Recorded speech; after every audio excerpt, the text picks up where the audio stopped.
Dil Apna Pakistan. I want to first acknowledge the Coast Salish peoples, including the Semiamu, the Katsi, the Kwiketlam, the Kwantlen, the Kakait, and the Sawasan First Nations on whose traditional territory we are on today. Sundays at 3:30 p.m., Dil Apna Pakistan brings you Canadians with roots in Pakistan and features community information and entertainment. नहमदु व नसल्ली अला रसूल अल करीम अम्मा बाद। नाज़रीन, Vancouver की जान दिल अपना पाकिस्तान में इंतखाब अहमद आपके साथ व्हाट्सएप इन वैंकूवर लेकर आपकी खिदमत में हाजिर हैं। नाज़रीन, कुछ सियासी लोकल ख़बरें और इंटरनेशनल ख़बरें जो हैं वो इस प्रोग्राम में आपके लिए पेश की जाएंगी। ख़बरें नहीं हैं, तबसरे हैं। ख़बरें तो ऑलरेडी आ चुकी हैं और हम चाहेंगे कि वो तबसरे जो है हमारे किसी न किसी शक्ल में पॉजिटिव मीनिंग लेकर पहुंचते रहें लोगों तक। तो आज की सबसे बड़ी खबर ये है कि 11 फरवरी जो है पाकिस्तान में इलेक्शन की डेट सेट कर दी गई है। ये अगर सब पार्टियों की शमूलियत उसमें नहीं होगी तो ये इलेक्शन नहीं होगा, ये सिलेक्शन होगी। नाज़रीन, कुछ लोकल खबरें और उसके साथ साथ हम आपको कुछ कनाडा वाइड भी खबरें देंगे। जैसे कि लोकल खबरों में जिस तरह से यहाँ पे ड्रग का इशू एक बहुत बड़ा इशू है, वो गवर्नमेंट उसे हल करने की कोशिश कर रही है, लेकिन मुझे नहीं लगता कि वो एक पॉजिटिव स्टेप की तरफ जा रहे हैं, क्योंकि प्रिस्क्राइब्ड ड्रग जो हैं वो मिलती नहीं है। ड्रग एडिक्टेड लोग हैं उन्हें, और फिर वो बाजार से लेते हैं, जिसकी वजह से बहुत अमवात हो रही हैं यहाँ पे लोअर मेनलैंड में। तो हम चाहेंगे कि गवर्नमेंट इस पे नज़र रखे, ना कि वो एजेंडा जो कि स्कूलों में पढ़ाए जा रहे हैं उनको ज़्यादा इम्पोर्टेंट ना दे। ह्यूमन लाइफ जो है, जो कि ड्रग की वजह से यहाँ पे मुतासिर हो रही है, बल्कि ख़त्म हो रही है। ह्यूमन लाइफ जो है वो ख़त्म हो रही है ओवरडोज की वजह से। हम चाहेंगे कि यहाँ की एनडीपी गवर्नमेंट जो है उसको मलूज़ खातिर रखे। Good evening. My name is Niovi Patsikakis, and I'm the president of Global Peace Alliance BC Society. GPA is an advocate for peace in the world and for the removal of nuclear weapons. We were established 10 years ago, and our activities aim to bring youth and the community together through various educational and multicultural activities. Today, especially, we are shocked and horrified with the Israeli-Hamas war, and GPA is urging the Canadian government and all other governments of the world's leading powers to end the conflict.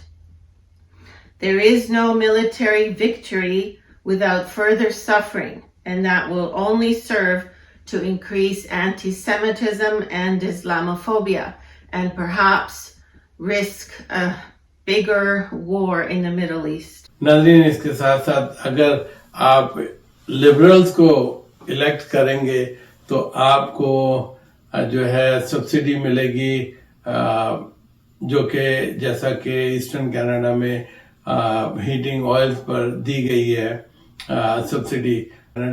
जो Canada के लोग हैं उनसे बहुत ही इम्तियाजी सलूक किया जा रहा है। उन्हें जो वेस्टर्न कनाडा के लोग हैं, जो यहाँ भी उसी तरह सर्दी पड़ती है जैसे कि ईस्टर्न कनाडा में, तो हमें क्यों नहीं गैस की सब्सिडी दी जा रही है, जो कि कार्बन टैक्स की शक्ल में है। कार्बन टैक्स जो है वो हम चाहेंगे लिबरल गवर्नमेंट को कि वो अक्रॉस द बोर्ड सबको जो है सब्सिडी दे, और जो कार्बन टैक्स है उसे रिमूव करे। यहाँ पे हम रिसाइकलिंग के लिए जो ऑर्गेनिक वेस्ट है वो देते हैं और वो उठा के लेके जाते हैं, उसकी गैस बना के बेचते हैं, तो उसकी भी कोई यहाँ पे हमें कोई बेनिफिट नहीं नजर आता। Question: but it also has economic and geopolitical implications. Hamas and the collective resistance, when they found out about Israel's plan and Saudi Arabia's wishes to normalize ties with Israel, which would destroy any hope of a Palestinian state, I mean, this forced their hand.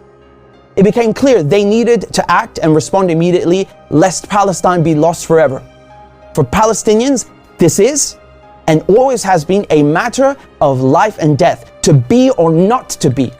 Either the resistance axis and the global south expel the American and Israeli colonizers from the Middle East, or Israel and the United States will continue occupying the region, choking off the new Silk Road, plundering Syria's oil, and keeping Russian, Iranian, and Arab gas cut off from the world market. This is a decisive moment, and not just for Palestine, because the victors will end up drawing the new map of the world to come. And you're gonna say it with me, loud and clear, free, free, free, free, free, free, free, free. Well, have fun, guys, and love you all and see you soon. Thank you.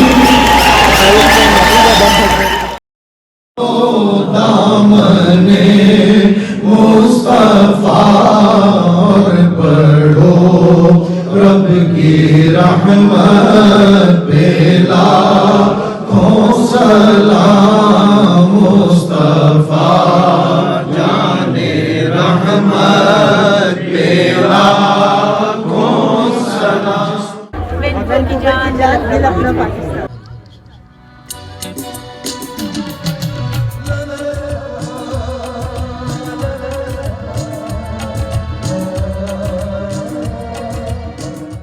आपको welcome करते हैं दिल अपना पाकिस्तान में। शुक्रिया, बहुत शुक्रिया इंतखाब आपका, दिल अपना Pakistan.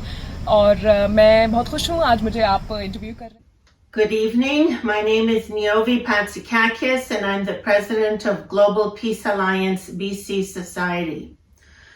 GPA is an advocate for peace in the world and for the removal of nuclear weapons. We were established 10 years ago, and our activities aim to bring youth and the community together through various educational and multicultural activities. Today, especially, we are shocked and horrified with the Israeli-Hamas war, and GPA is urging the Canadian government and all other governments of the world's leading powers to end the conflict. There is no military victory without further suffering, and that will only serve to increase anti-Semitism and Islamophobia, and perhaps risk a bigger war in the Middle East. The Holocaust should have been a lesson to the world, never again. Yet the displacement of Palestinians from their land and continuous occupation without basic rights and freedoms has resulted in years of conflict. Killing of thousands of civilians must stop now. Both nations must cease fire, and Gaza must be opened for humanitarian assistance. Through the United Nations, a negotiated resolution towards peace must take place and an end to occupation. A free people can live side by side and prosper equally. We firmly believe this, that most humans desire love and peace. War is a choice, and it is the wrong choice.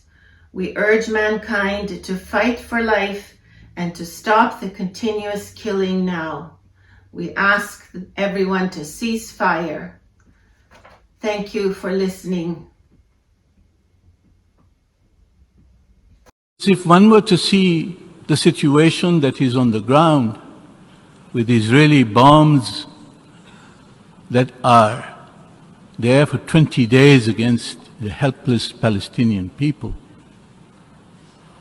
with 7,000 men, women, and small children, half of them children, killed by Israel in the last 20 days, 17,000 injured, 1.1 million Palestinians displaced.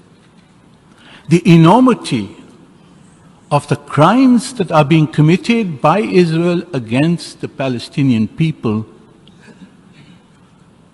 are so great and enormous that it is amazing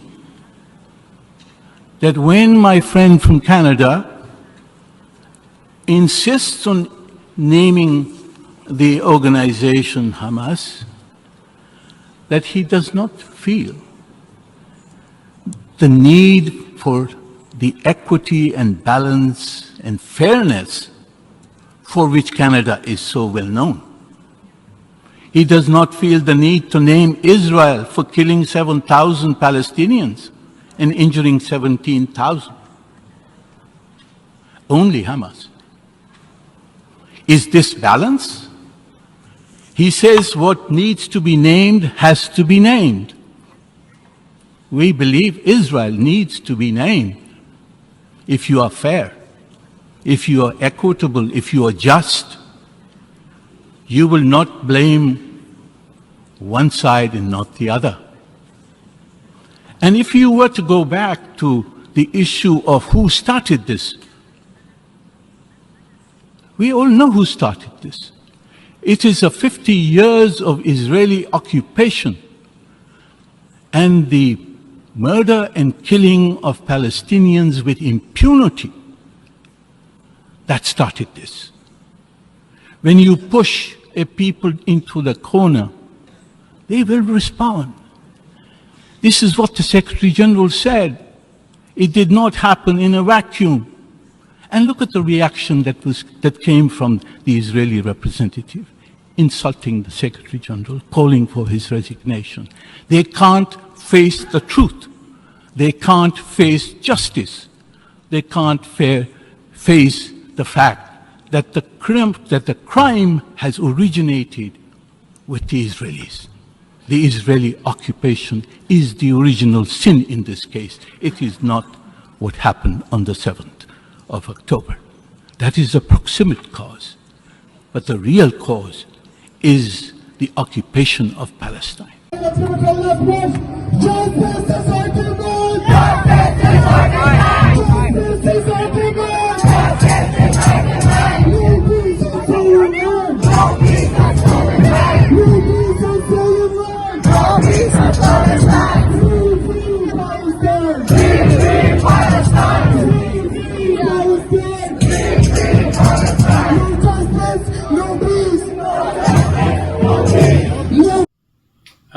Pakistan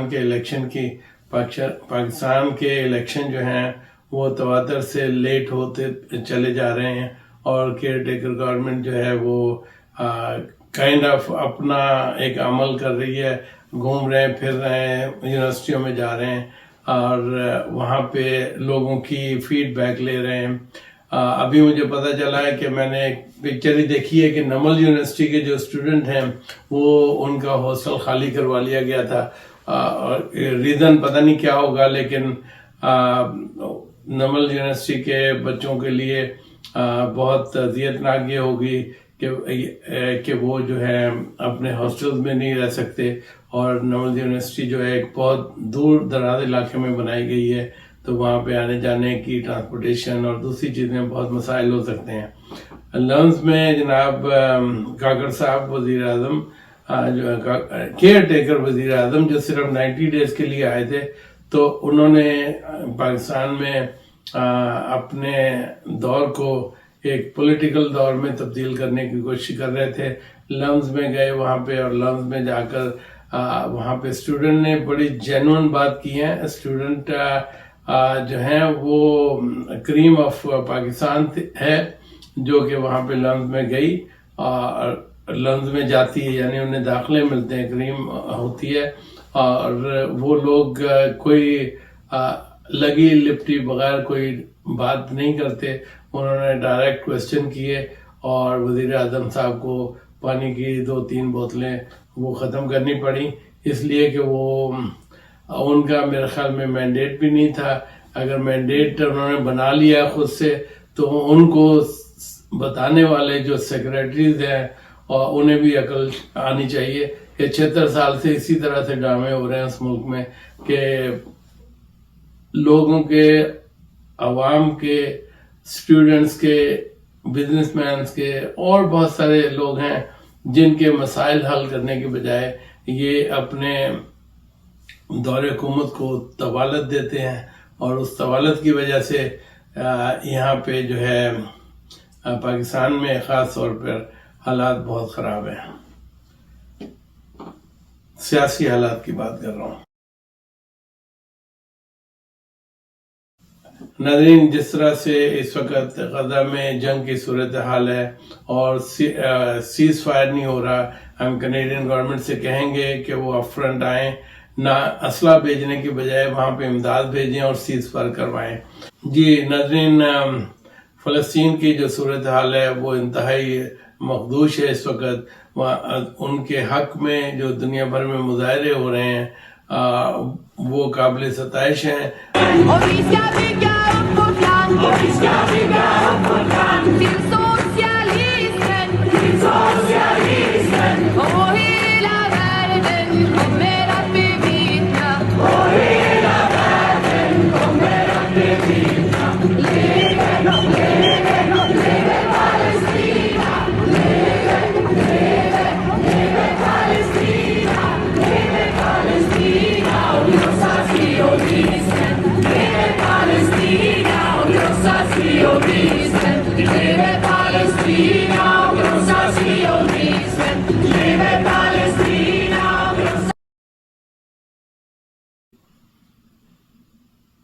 नाज़रीन, जंग किसी भी मसले का हल नहीं होती, तो इसके लिए दुनिया के सब पीस लविंग लोग जो हैं वो बाहर निकल आए हैं और मुजाहरे कर रहे हैं, और जो बॉम्बिंग है वो उसी तरह जारी है, और बल्कि असला भेजा जा रहा है यहाँ से दूसरे मुल्कों से, ताकि जंग रोकने की बजाय जंग को बढ़ावा दिया जा रहा है।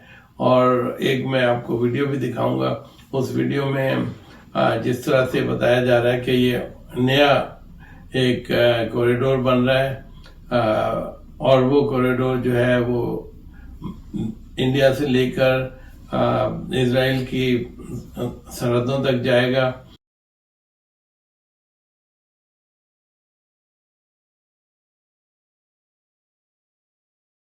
जी नाज़रीन, देखते रहिए वैंकूवर की जान, दिल अपना Pakistan. I don't think people have any idea what's really happening in Gaza and why it is happening. A few weeks ago, right before this war in Gaza ignites, Netanyahu goes to the United Nations General Assembly and he holds up this map and declares his plan for a new Middle East.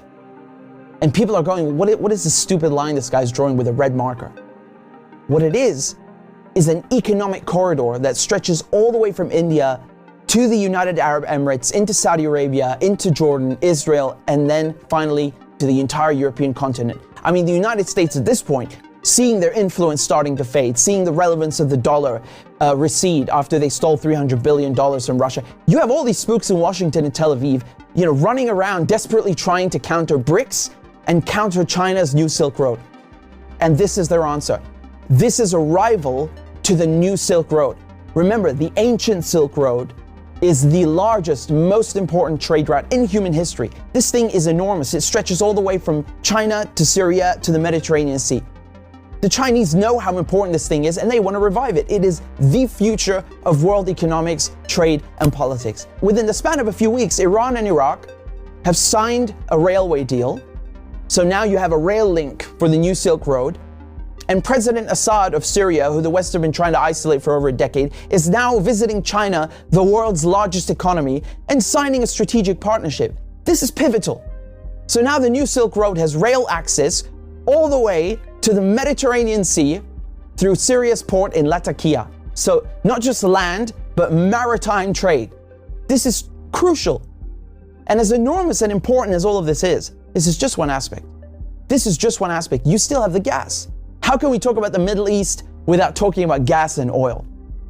When the US instigated the Maidan coup in 2014, that wasn't just about NATO expansion and encirclement of Russia. This was about surrounding, controlling, and cutting off Russian gas to Europe. Russia is the country with the largest proven reserves of natural gas. Control Ukraine, and you control the pipelines that feed and supply Russian gas to Europe. For decades, you've had US politicians, Republican and Democrat, from every administration, openly saying on camera, we don't want Nord Stream. There will be no longer a Nord Stream 2.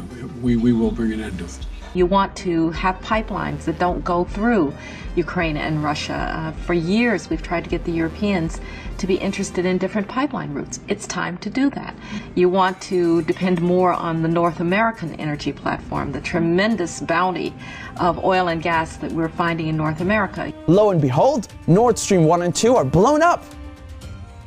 I mean, this is without question the most egregious, the largest terrorist attack on European infrastructure in modern history. There are only 3 countries on this planet that can pull this off. They are Russia, Britain, and the United States. And let me tell you, it was not Russia. You combine that with the sanction packages from the European Union, banning Russian oil and gas. I mean, talk about shooting yourself in the foot. So now there's no more Russian gas coming into Europe. And just like that, the United States have achieved a long-standing foreign policy objective. Now, the only other country with enormous gas reserves, the second largest in the world, is Iran. Iran signed the nuclear deal in 2015 and 2016. They're complying in every way imaginable. The IAEA at the UN cannot be happier. And then the United States, you know, the guys who orchestrated the whole deal, go back on their word and they rip it up just like that and reimpose sanctions on Iran. So now Iran is barred from selling its oil and gas to Europe and others. So Russia and Iran, the 2 countries with the largest gas reserves, are out of the picture. Then Israel, all of a sudden, proposed themselves as a solution to the European Union's gas shortages. Take our trilateral energy, for example, that we closed in June with Egypt and Israel. It has played an important role in our strategy to get rid of the Russian fossil fuels. How convenient. How convenient. In 2010, they conduct a geological survey and find this monstrous giant gas field in the Middle East. It's called the Leviathan, and it's in the Mediterranean Sea on the Levantine Basin. That means it's right off the coast of Palestine, Lebanon, Syria. Syria initially declines offers over its gas reserves and simultaneously refuses to lay pipes for a Qatari gas project. What a coincidence! Barely a year later, war breaks out in Syria. And who's funding it? Qatar and Israel and the United States are just some of the parties funding and running this war to overthrow the government in Damascus.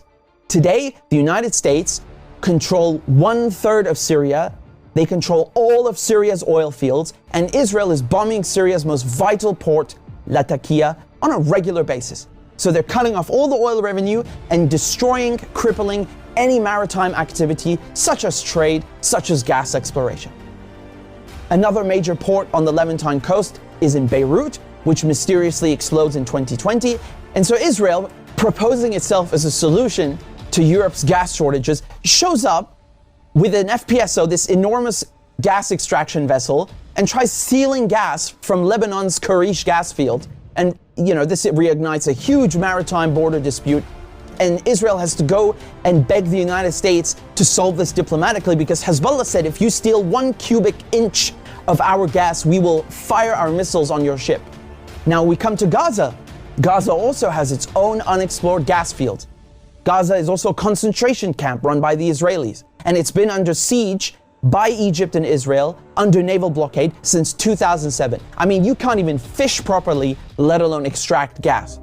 And so now, the Lebanese, the Syrian, the Palestinian ports, they're all out of action, and the only working port left in the coast is the Israeli port on Haifa. I mean, how convenient. This makes Israel the only one able to explore gas and implement an economic corridor like the one that Netanyahu held up at the UN. So in other words, Israel and the United States together killed off all the competition, stole their goods, and cornered the market. But as winter is approaching, Israel desperately needs to get that gas for Europe. But there's no stability. There can never be stability in the region without solving the Palestinian question.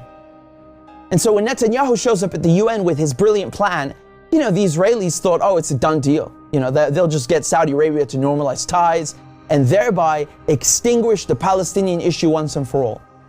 And that is precisely why they are in Gaza slaughtering Palestinians like crazy, like they're in berserker mode.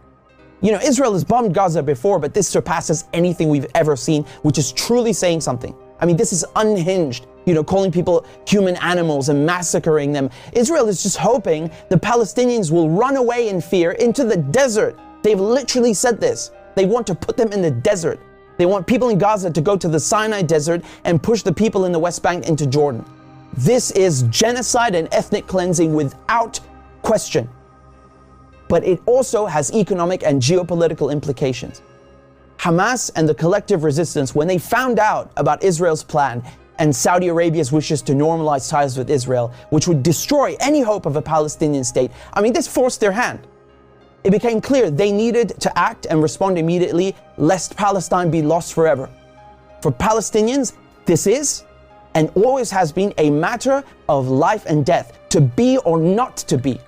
Either the resistance axis and the global south expel the American and Israeli colonizers from the Middle East, or Israel and the United States will continue occupying the region, choking off the new Silk Road, plundering Syria's oil, and keeping Russian, Iranian, and Arab gas cut off from the world market. This is a decisive moment, and not just for Palestine, because the victors will end up drawing the new map of the world to come.